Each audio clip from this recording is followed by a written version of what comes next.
அஸ்ஸலாமு அலைக்கும். Hi friends, எப்படி நல்லா இருக்கீங்களா? குவைத் நாட்டில் புதிதாக ஏற்றப்பட்ட குடியிருப்பு சட்டம் நடைமுறைக்கு வந்த பிறகு தொழிலாளர்களுக்கு சாதகமாக அதிரடி தீர்ப்பு வெளியாகி உள்ளது. தொழிலாளர்கள் மகிழ்ச்சி. மிக முக்கியமான நியூஸை பார்க்க போகிறோம். அடுத்து 2 தமிழர்கள் உட்பட 3 பேரின் உயிரிழந்த சம்பவம் பெரும் சோகத்தை ஏற்படுத்தியுள்ளது. இப்படி பல முக்கியமான தகவல் இந்த வீடியோவில் இருக்குது. வீடியோ ஃபுல்லாக பாருங்கள். உங்கள் நண்பர்கள் அனைவருக்கும் கட்டாயமாக இந்த வீடியோ ஷேர் செய்யுங்க. இப்போ வாங்க குவைத்துடைய மிக முக்கியமான நியூஸை பார்ப்போம். குவைத் நாட்டில் புதிதாக இயற்றப்பட்ட குடியிருப்பு சட்டம் நடைமுறைக்கு வந்த பிறகு தொழிலாளர் நீதிமன்றத்தில் நடந்த முதல் வழக்கு விசாரணையின் இறுதி தீர்ப்பில் வெளிநாட்டு தொழிலாளருக்கு சாதகமாக தீர்ப்பு வழங்கப்பட்டுள்ளது.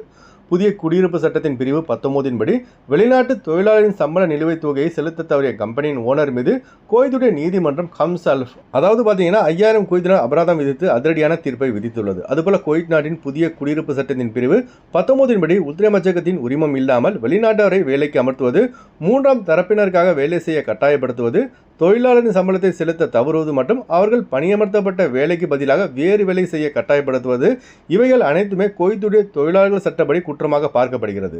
அதுபோல இன்னொரு விஷயத்தையும் வெளிநாட்டு தொழிலாளர்கள் ஞாபகம் வைத்துக் கொள்ள வேண்டும். அதாவது உங்கள் கம்பெனியின் மீது நீங்கள் வழக்கு தொடர்வதற்கு முன்பாக நீங்கள் குவைத்தில் தங்குவதற்கான இடம் மற்றும் செலவுக்கான பணத்தை கைவசம் வைத்துக் கொள்வது அவசியம். வழக்கு பதிவு செய்யப்பட்ட நாளிலிருந்து வழக்கு முடியும் வரையிலான டெம்பரவரி விசா அதாவது தற்காலிக விசாவை அரசு தரப்பை பொறுப்பேற்று அடித்து தரும். ஆனால் அந்த விசாவில் இருந்து கொண்டு ஏதாவது எமர்ஜென்சி என்றால் ஊருக்கு போக முடியுமே தவிர ரிட்டர்ன் உங்களால் குவைத்துக்கு வர முடியாது.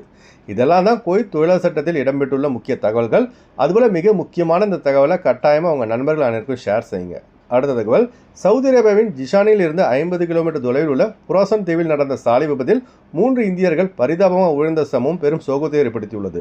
இந்த சம்பவம் தொடர்பாக அறப்பத்திரிகை ஒன்றில் வெளியான தகவல்படி இறந்தவர்களில் 2 பேர் தமிழகம் கன்னியாகுமரி மாவட்டத்தை சேர்ந்த ஜார்ஜ் வயது 43 மற்றும் ஆண்டோனி வயது 49 ஆகிய இருவருமே சகோதரர்கள். அதுபோல உயிரிழந்த இன்னொரு கேரளாவை சேர்ந்த ரமேஷன் எரிஷப்பன் வயது 40 என்பது குறிப்பிடத்தக்கது. இந்த விபத்தில் சிக்கிய 2 பேர் தற்போது மருத்துவமனையில் தீவிர சிகிச்சை பெற்று வருவதாக கூடுதல் தகவலும் வெளியாகியுள்ளது. மரணித்தவர்களுக்காக பிரார்த்தனை செய்யுங்க.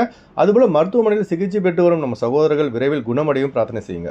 குடும்பத்தை பிரிந்து பொருளாதார பிரச்சனைக்காக குவைத், சவுதி அரேபியா போன்ற அரபு நாடுகளுக்கு வேலைக்கு வந்த இடத்தில் நடக்கும் இது போன்ற துயரமான சம்பவத்தை கேள்விப்படும் போது மனசுக்கு ரொம்ப கஷ்டமாக இருக்குங்க. அதுபோல் குவைத், சவுதி அரேபியா மற்ற பிற நாடுகளில் வேலை செய்யும் வாகன ஓட்டுநர்கள் மற்றும் தொழிலாளர்கள் அதிக எச்சரிக்கையாக இருங்க. அடுத்து வாங்க ஃப்ளைட்டுடைய அப்டேட் பார்ப்போம். குறைந்த கட்டணத்தில் விமான டிக்கெட் எடுக்க விரும்புபவர்கள் ஸ்க்ரீனில் தெரிகிற ஜியா டிராவல்ஸ் நம்பரை கான்டெக்ட் பண்ணிவிட்டு குறைந்த கட்டணத்தில் விமான டிக்கெட் எடுத்துக் கொள்ளலாம். அதுபோல் பிசிசி, மெடிக்கல், ஸ்டாம்பிங், அட்டஸ்டேஷன் இந்த ப்ராசஸும் செய்து தரப்படுகிறது. சென்னை டு குவைத் 20,500 ரூபாய்க்கு ஒமான் ஏர்வேஸில் ஃப்ளைட் எடுக்கலாம். குவைத் டு சென்னை 21 குவைத் தினாருக்கு இண்டிகோ ஏர்லைன்ஸில் ஃப்ளைட் எடுக்கலாம். திருச்சி டு குவைத் 25,500 ரூபாய்க்கு இண்டிகோ ஏர்லைன்ஸில் ஃப்ளைட் எடுக்கலாம். குவைத் டு திருச்சி 29 குவைத் தினாருக்கு இண்டிகோ ஏர்லைன்ஸில் ஃப்ளைட் எடுக்கலாம். கொச்சின் டு குவைத் 21,000 ரூபாய்க்கு இண்டிகோ ஏர்லைன்ஸில் ஃப்ளைட் எடுக்கலாம். குவைத் டு கொச்சின் 24 குவைத் தினாருக்கு இண்டிகோ ஏர்லைன்ஸில் ஃப்ளைட் எடுக்கலாம். பெங்களூர் டு குவைத் 14,500 ரூபாய்க்கு சலாம் ஏர்வேஸில் ஃப்ளைட் எடுக்கலாம். Kuwait to Bangalore 23 Kuwait தினாருக்கு Salam ஏர்வேஸில் ஃப்ளைட் எடுக்கலாம். மதுரை டு குவைத் 24,500 ரூபாய்க்கு இண்டிகோ ஏர்லைன்ஸில் ஃப்ளைட் எடுக்கலாம். குவைத் டு மதுரை 34 குவைத் தினாருக்கு இண்டிகோ ஏர்லைன்ஸில் ஃப்ளைட் எடுக்கலாம். கொழும்பு டு குவைத் 96 குவைத் தினாருக்கு ஏர் அரேபியாவில் ஃப்ளைட் எடுக்கலாம். குவைத் டு கொழும்பு 35 குவைத் தினாருக்கு எதிஹாத் ஏர்லைன்ஸில் ஃப்ளைட் எடுக்கலாம். அடுத்து வாங்க குவைத்துடைய தினார் ரேட் பார்ப்போம்.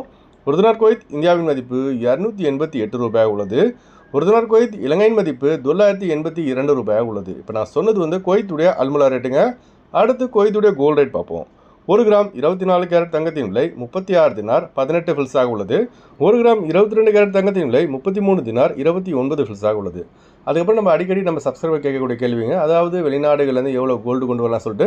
Kuwait, Saudi Arabia, Bahrain, Dubai இந்த மாதிரி வெளிநாடுகள்லேருந்து நீங்கள் இந்தியா வரும்போது ஆண்கள் பார்த்தீங்கன்னா 50,000 வரைக்கும் கோல்டு கொண்டு வரலாம். பெண்கள் 1 லட்சம் வரைக்கும் கோல்டு கொண்டு வரலாம். இதுதான் லிமிட்டு.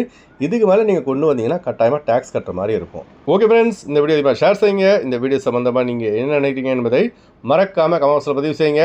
எப்போதும் இணைந்திருப்போம். உங்களின் ஒருவன் ஜியாவுதீன். அஸ்ஸலாமு அலைக்கும்.